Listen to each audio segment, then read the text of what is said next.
Hello, everyone. Welcome back to Dirty Martini. I hope you're doing well and I hope you're having an amazing day.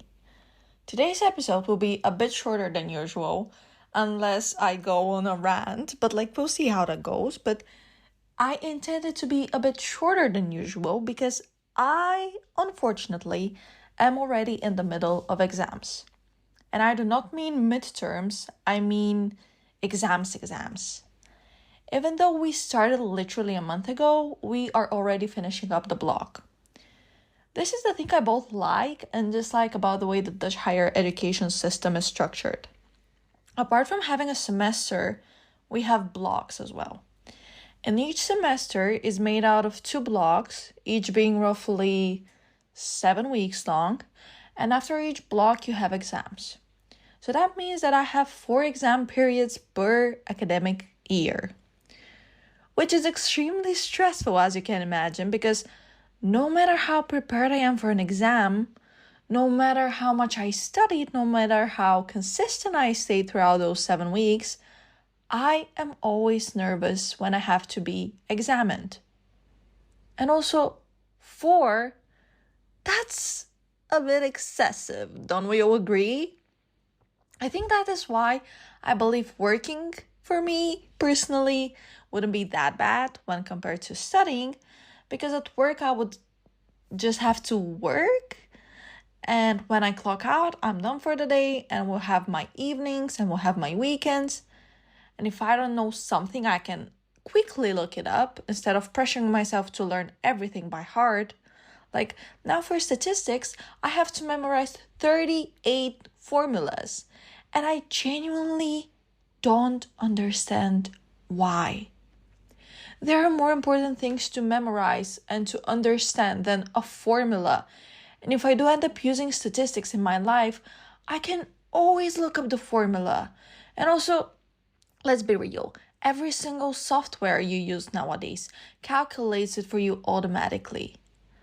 So this is, I personally believe, a complete waste of time and such unnecessary pressure creator.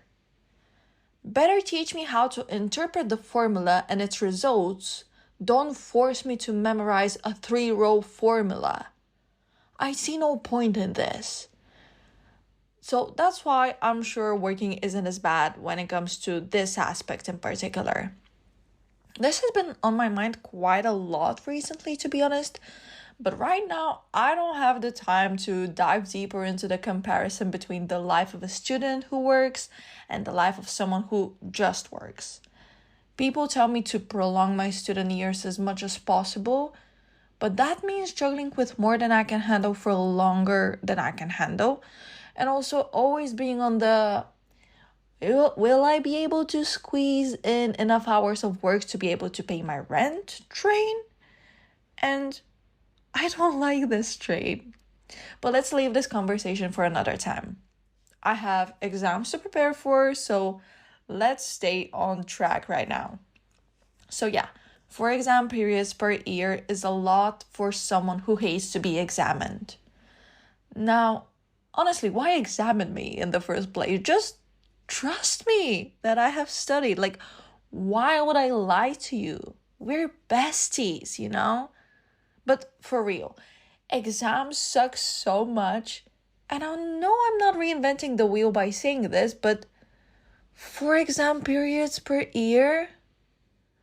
Well, now on the one hand, this is nice because first, it forces you to stay consistent because you literally cannot afford to fall off track because there's no regaining speed if you fall off because there's simply no time. Because the second you start a course you're following, you already have to start preparing for exams. Because you just blink and it is time for it. What is more, if we were solely based on a semester system, we would be studying 6 different subjects at once. And I feel like that could be us just spreading ourselves too thin. And the exams would definitely suck because we would have 6 exams. Now, with the block system, we do still have 6 exams per semester, but 3 of them are taking place in block 1 and 3 of them are taking place in block 2. So per block, we are studying only 3 subjects, which I think is really nice in the sense that we can only focus on these 3 subjects, which is less of a workload if we had to simultaneously do 6. But at the same time, I don't like it because we just have 7 weeks to study those 3 subjects, which on the one hand means that things are far more intense because what would be studied in a semester has to be studied just in a single block. But because this means that it cannot be done logistically, certain things we just superficially touch upon. And not too much knowledge is being acquired, or at least compared to what I expected initially. When I first started studying here, I initially thought we weren't doing enough. I thought we were not studying properly because each subject I would have once or twice a week, which would mean that I would spend no more than 12 hours on campus every week. And this is so not what I was used to. But also the way you study here is not the way I was brought up to study, because here there is significant reliance on self-studying. Whereas in school, back home, there is like a big portion of what you have to do is being done in class. I mean, of course you have homework, but it's not too self-study focused. Okay, but like another comparison about the 12 hours on campus every week. Back home in Bulgaria in high school, I would be there every single day from 8 until 3:30. And this is also how the higher education system is created in Bulgaria. It is a proper 9 to 5 with some of my friends even having classes on Saturday as well, which now I think, to be honest, is the other extreme because they're overworking people. Because if they have like 40 hours a week of university, of in-person classes, how are they supposed to manage to prepare for their other classes outside of university? Like, how are they supposed to be able to do everything they have for the preparation? How are they supposed to self-study? How are they supposed to also work on top of this to be able to afford to stay in school? It makes no sense for me personally, especially now that I have tasted the other side. But because this is everything I knew prior to me coming here, I believe that when I came here, I was being ripped off. I thought that I'm not studying hard enough, that I'm not doing enough, because I was so used to an overload that a proper load seemed like too little. And I would always talk to my friends back home, and they would tell me about their university experience, and I would be ashamed to share with them what my schedule looks like, because how can I complain that I'm overwhelmed when they clearly have way more on them plate than I do? I feel like our stress, however, leveled because alongside the academic one, I had the moving abroad all alone aspect, which they did not have to experience. And it is not like I'm not studying a lot. It is just the fact that I'm spending less time on campus because, again, the Dutch higher education system is highly reliant on self-study. And I'm just wondering, why do I have to be overworked to feel like I'm doing enough? Why do I have to compare my experience to others and invalidate it? I hate that I do this. I hate that I cannot stop comparing myself to others and using that comparison to invalidate my entire existence. That is just creating so much pressure, and I hate every single second of it. Why can I not just let myself be? I feel like this is a big contributor to the burnout I feel currently building up. I came back here and I started studying and working literally the day after I landed. And since that day, I have not had a single day off where I just did nothing. Every single day, I either have to study or work or both. And breaking news, I am exhausted. And this is so extremely draining, and I cannot keep on going any longer. And I don't know what to do because I cannot cut down on my university because, well, I'm not the one making the schedule. I'm not the one creating the assignments, although I am the one who makes the assignments. But, well, actually, I want to touch upon this in a second. And, I cannot cut down on my hours at work because, well, I need to pay my rent and my bills in order to survive. And I just, at this point, have become so used to the level of stress that I live under that it has become my normal state.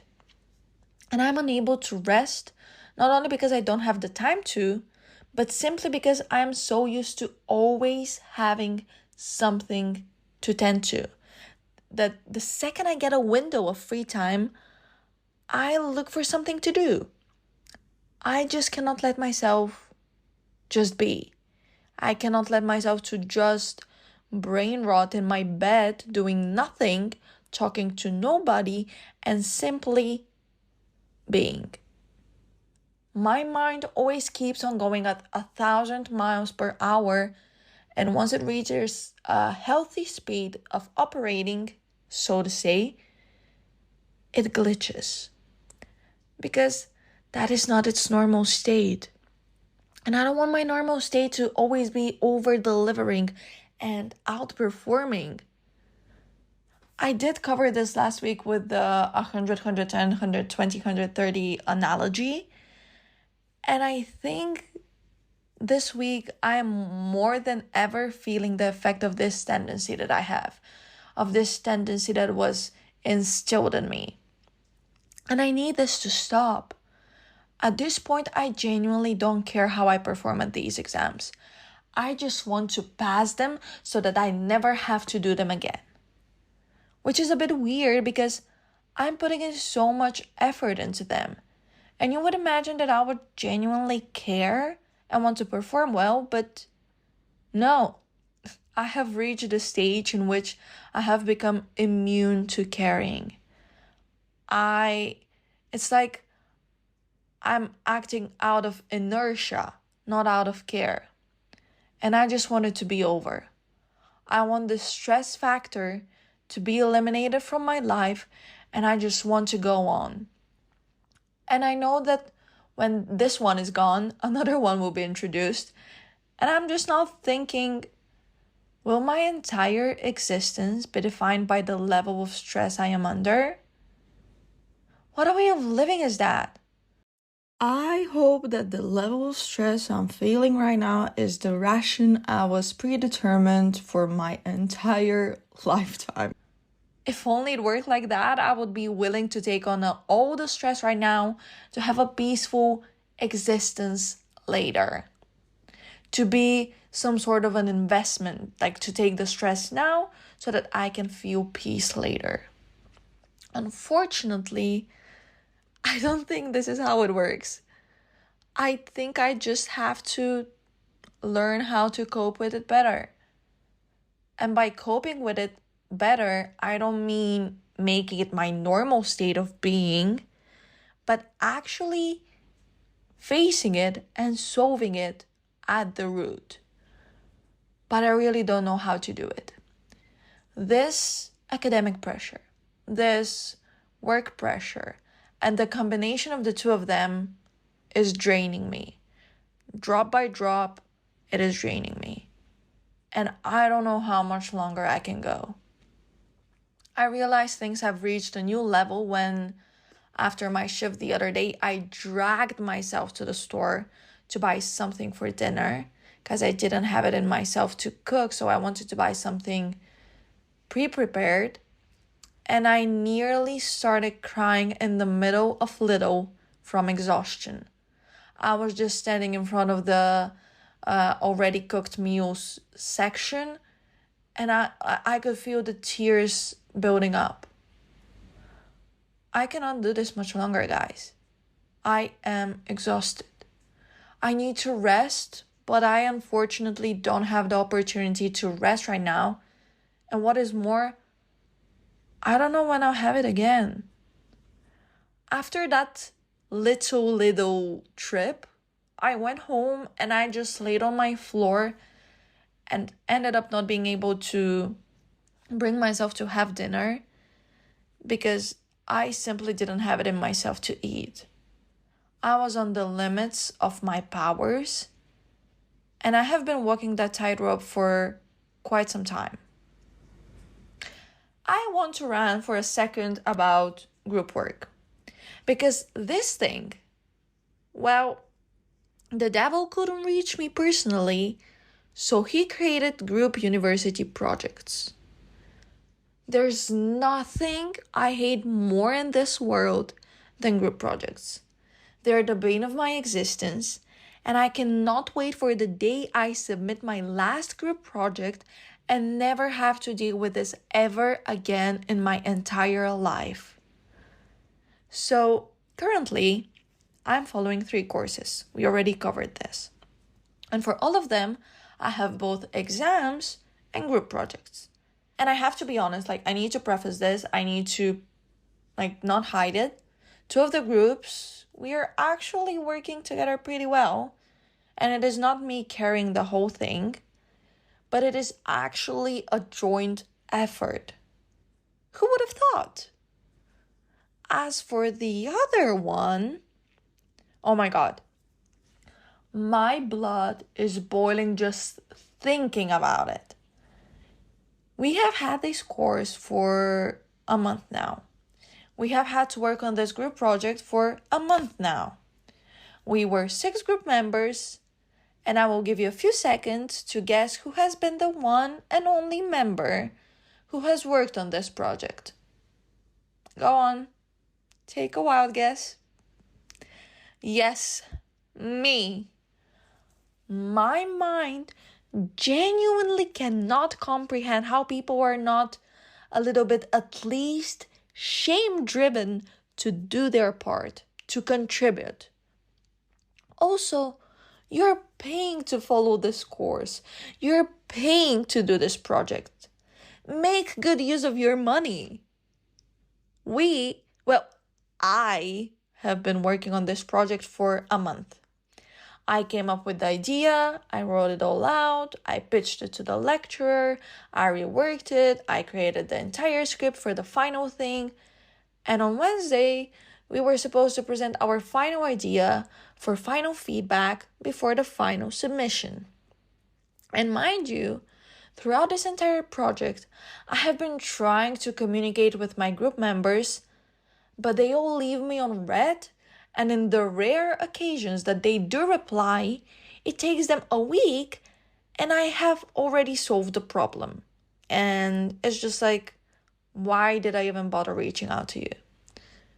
So on the Tuesday, the week before the presentation, I text them about it and I ask who's going to present, and radio silence. I ask on Sunday. And at this point, it is obvious that it will be me who's presenting. But still, I have some hope left in me, so I give it a shot. And I ask on Monday. Nothing. And finally, I ask on Tuesday. And 20 minutes before the presentation, they finally text back and say either I am sick or I am an anxious presenter. I swear to God, I kind of regret not going all Balkan on them. Because I said, and usually I never even say this, so this is a big step for my people-pleasing self. So I called them out on their communication skills, or to be more precise, the lack of any communication skills whatsoever. So I said that the communication has been far from perfect and I would like for this to change because, okay, I am also a human being. I know that we can get sick. I know things happen. Things happen in the last minute. I am a very understanding person in the sense that if you're anxious, I will help you out. But you need to allow me to help you. And you shouldn't put all of this on me when I'm clearly asking for your help. Because it is creating unnecessary pressure. So I joined the video call for the presentation, and while we're waiting for our last member to join, my teacher asks me personally, because she's only interacted with me, so she asks me personally if that member has at all, like the member who was just yet to join the call, if he has contributed to the project at all. Because he was missing from the last meeting, he never reached out, and he was missing from that presentation as well for the first 5 minutes. So you can imagine why she was a bit iffy about the presence and the contribution of that group member. Mind you, this person, literally this week, the week of me uploading this episode, the week of the final presentation before the deadline, that is a week from now, asked us to send him the document with the project so that he can see what is it that we're working on. If men have one thing, it is audacity. Like, what a way to call yourself out that you literally haven't lifted your finger to even know what our project is all about. So my teacher asks me this, and I just stay silent because I never want to throw anybody under the bus. But at this point, I was already enraged, angry. At this point, I was angry because everything was on me. I was carrying 6 people on my back. And I clearly asked them for help multiple times, and nobody decided to help me. So why should I be helping them? I mean, like, of course, I should be helping people not with the intention that they would ever help me back, but like, it is a group project. That is the entire premise of it all. So yeah, my teacher asks me if the member has contributed at all, and I just stay silent. And she keeps on encouraging me to talk and to speak up, and explicitly tells me, don't lie. So I just said that he hasn't necessarily contributed much. And she gave me 2 options. Like, she laid out 2 options and she was like, pick one. Which one applies to the situation? And I just said the latter, which was that this member has not contributed at all. And I still tried to save him. I said, like, but he said that he will be helping us with the final formulation of the video that we have to submit, which was a terrible lie that I made on the spot because I was like, I feel terrible for throwing this person under the bus. But like, she was like, that is not a contribution, which is correct. So yeah, I snitched. No, I'm not proud of it. But those people have been walking on a tightrope, and I cannot save them anymore. I feel so guilty for telling the teacher, but then I thought about it, and if the roles were reversed, they would snitch so fast. So why do I feel the need to protect someone who I have genuinely never met in my entire life? Because that group member didn't show up to any of our meetings, never texted us, so I don't even have a clue what he looks like. I don't know how to pronounce his name. I don't even know if he goes by he, him. I don't know them. Just to be sure. That person, alongside the other 4, because by the way, a day before the presentation, one of them told us that they dropped out and they didn't tell the lecturer, so I had to tell her. So that is not my responsibility. So those people have been walking on my last nerves, and I'm done protecting them. I have done everything up until now, and I will not get the credit I deserve for doing everything, but they will most definitely get a grade they do not deserve. And I hate this so much, and I hate group projects. I hate group projects. If I said it twice, I'll say it 1,700 times. I hate group projects. I hate them with my entire existence. I wish they were never created. I hope I never have to do them, a single one ever again in my entire life. I swear to God, at this point, I have made 90% of all university group projects I have had over the past 4 years fully by myself. And at this point, I genuinely am considering contacting the teachers and asking them to let me do it all by myself.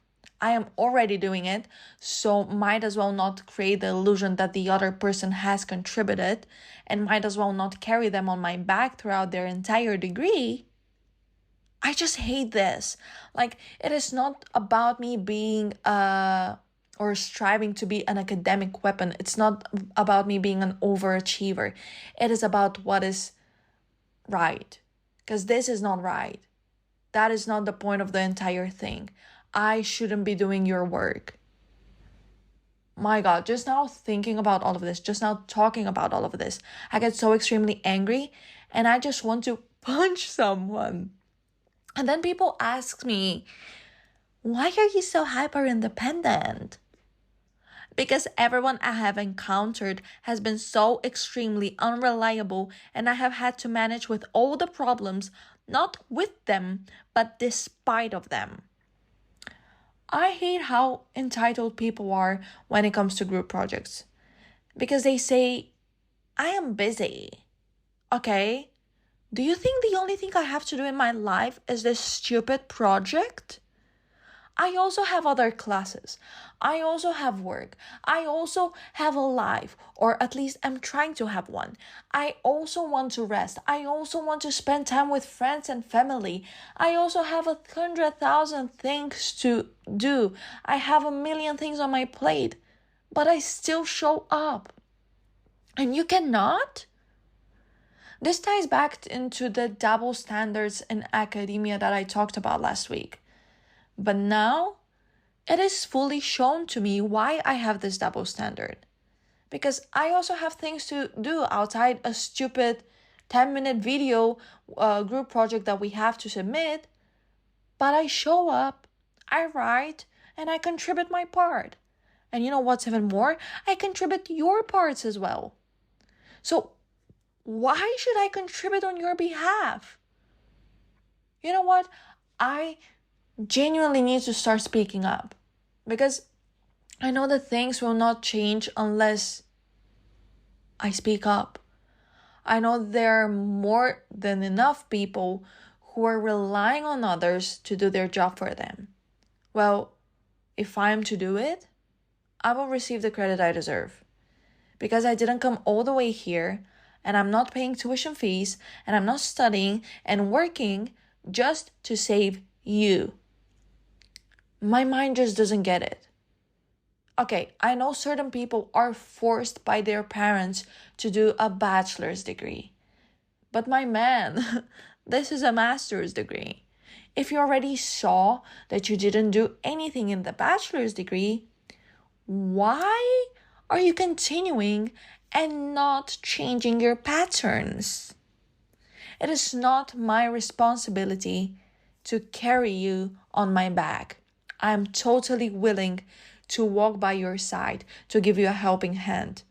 But I cannot carry you on my back. And please don't come out here and say you're your brother's keeper. I don't care. When it comes to academia, I don't care. Nobody's forcing you to be here. So if you're not going to be a fruitful contribution, but on the very opposite, you will be dragging people through the mud with you, people who want to learn and are actually there with the intention to do their part, just leave. You're not making it easier for them or yourself. And there's genuinely no point in doing this. This thing has been such a big contributor to the stress I am under. And again, I want to give credit to the other two groups which are with people who actually show up, which is so rare. And I'm so thankful that I can at least rely on them. But that third group, that outlier, it is creating the stress of 1,000 group projects. And I genuinely feel like it is such a big reason of why I'm under so much pressure and I'm so exhausted. Don't get me wrong. I realize how privileged I am. Like, what a privilege that I get to worry about an exam. What a privilege that I get to worry about getting my education. What a privilege that I get to worry about having so much to learn. I recognize this. And I don't take this privilege for granted. But sometimes it is difficult to stop the stress from infiltrating it all and shadowing the privilege. It is difficult to stay grounded when you're struggling to stay afloat. So let's do a 180 and all the shit talking I just did, let's reverse it. Because even now, having said all of this, I feel extreme guilt. Because I didn't mean to sound unempathetic, if that's a word, like non-empathetic. I didn't mean to sound non-understanding. It is just like, I need to be understood too. So in light of all of this, alongside other non-academia related factors, my mental health has been declining. And this leads me to my mission, so to say, with this episode. With this episode particularly, my aim is to urge you to talk about those kinds of things as well. If not here on Spotify for anyone to hear, and by anyone, I mean my mom, because my mom is the one who listens. But like, if not here on Spotify, then with someone you trust. In particular, I want to talk about the importance of speaking up about mental health.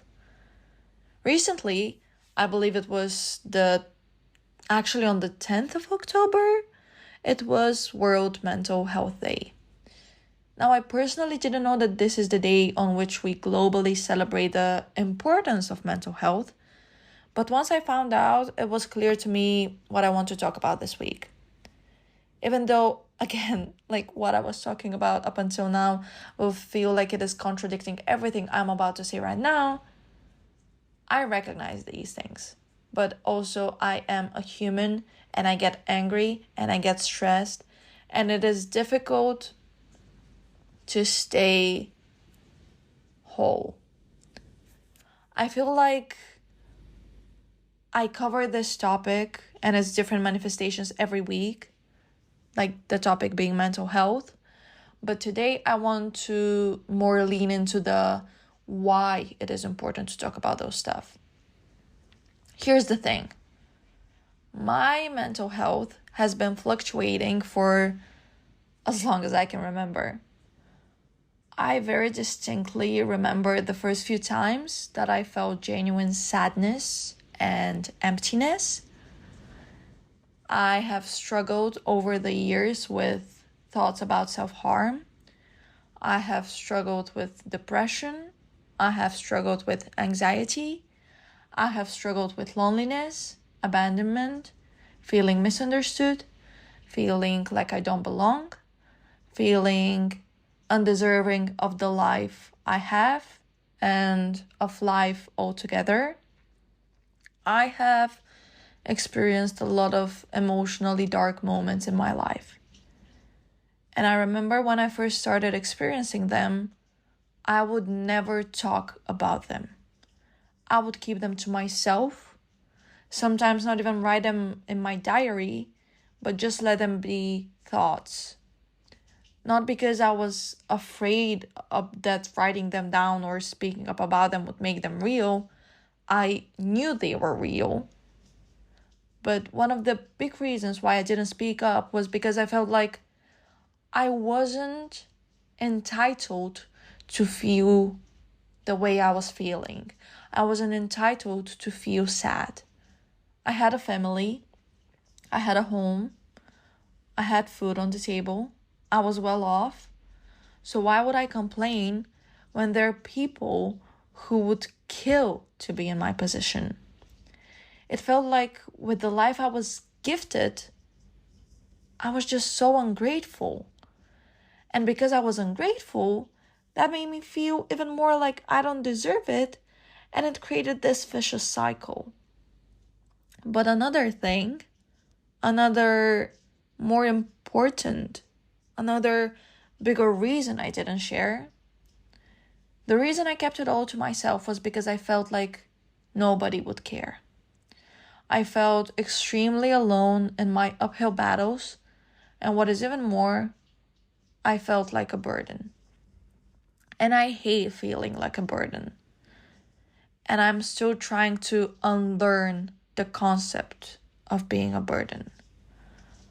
I would only very selectively share the things I went through with a handful of people, and I would only share them once, and only once I had overcome them.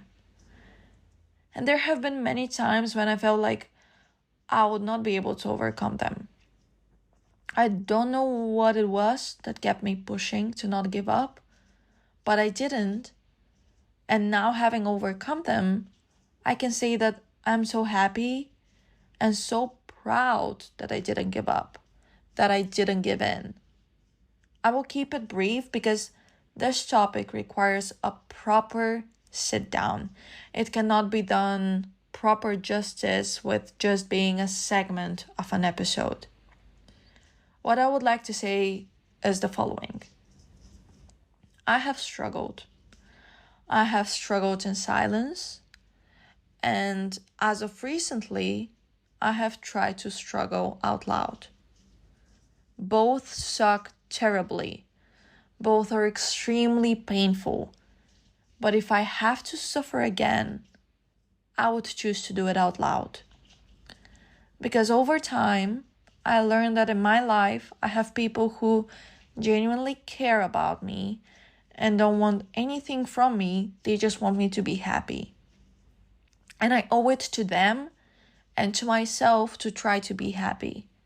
Or even if not happy, at least not sad. It is difficult. It is not a linear path. And I know that sometimes it seems impossible. But I promise you, it is not. I know sometimes it feels like the world was designed in a way to ruin you, to break you down, to make you miserable. But I promise you, it is not like this. I promise you things will get better. It may take months, years, decades even. But things will get better. And I know how much I hated to hear this when I myself was at my lowest. But things do pass. The days pass. We change. Circumstances change. And the pain, we learn to tame it. We learn how to feel it properly. We learn to not let it consume us. We learn to make it a guest and not an intruder. We familiarize ourselves with it so well that we feel comfortable to tell her we need to go to bed, so she needs to go home. We learn to grow from it, and we learn to let it go. Nothing is permanent. Not you, not your pain, and not your happiness. Which is why it is important to talk about those things. Because they're not original experiences created just so that you can personally experience them. Everybody struggles. That doesn't mean that your struggle is invalid. There is no inflation when it comes to pain. More pain doesn't make pain less valuable. More pain just equals more pain. But the way you can ease the pain is to talk about it. The way you can devalue it is to make it known. I remember not even wanting to talk with someone. I wanted to talk to someone. Find someone who wants to listen. Be someone who wants to listen. I know you may be feeling like nobody cares about you, but believe me, that is not true.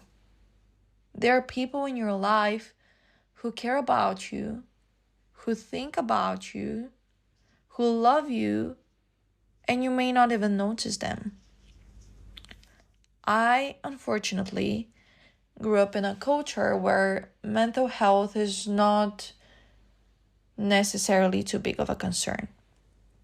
It is discarded as a concept rather easily. I feel like mental health is becoming a non-taboo topic for the first time as of recently.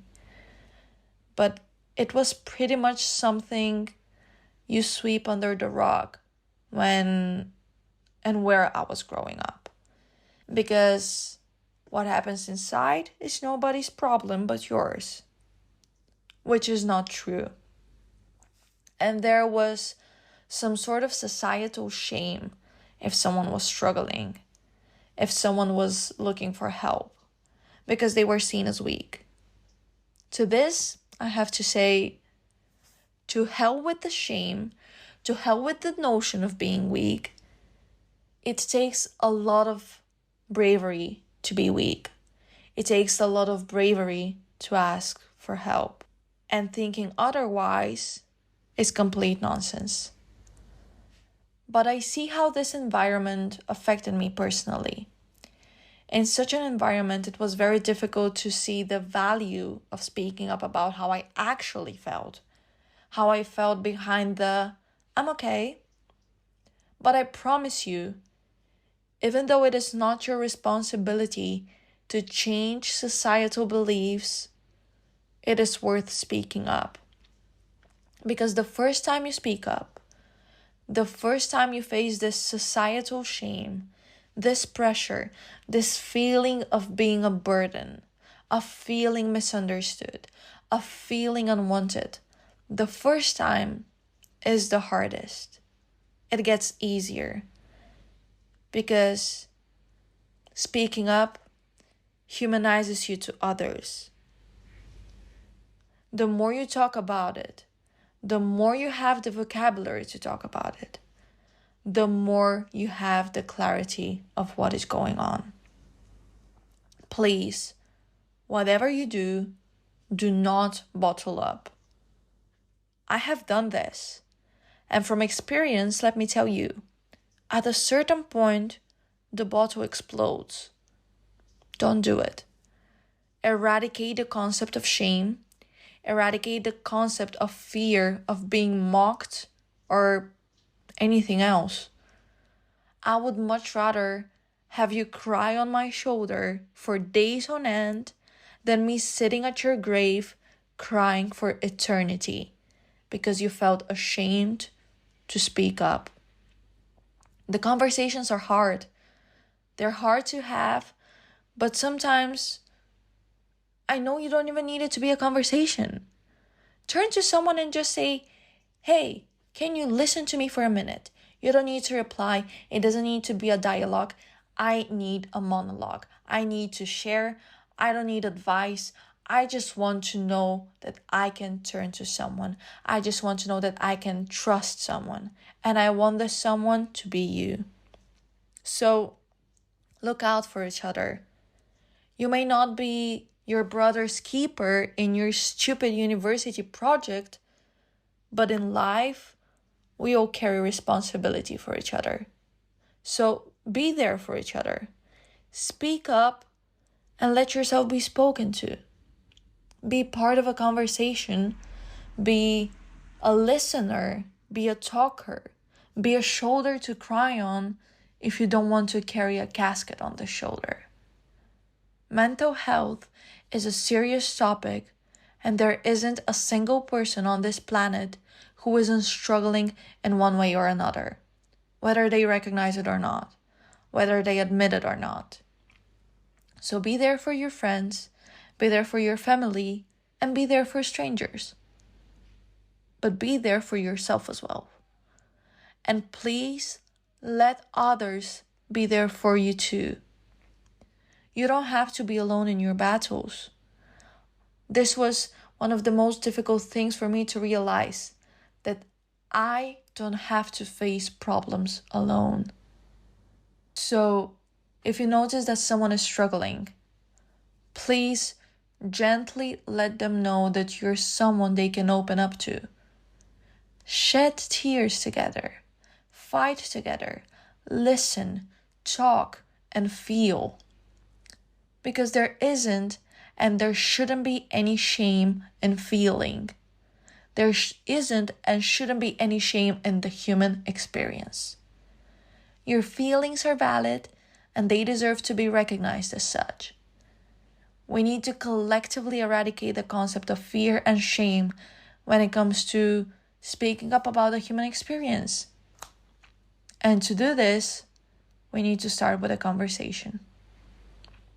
With that being said, thank you for listening to this episode, guys. Stay hydrated, wear sunscreen, don't support genocide, and show up for yourself and others.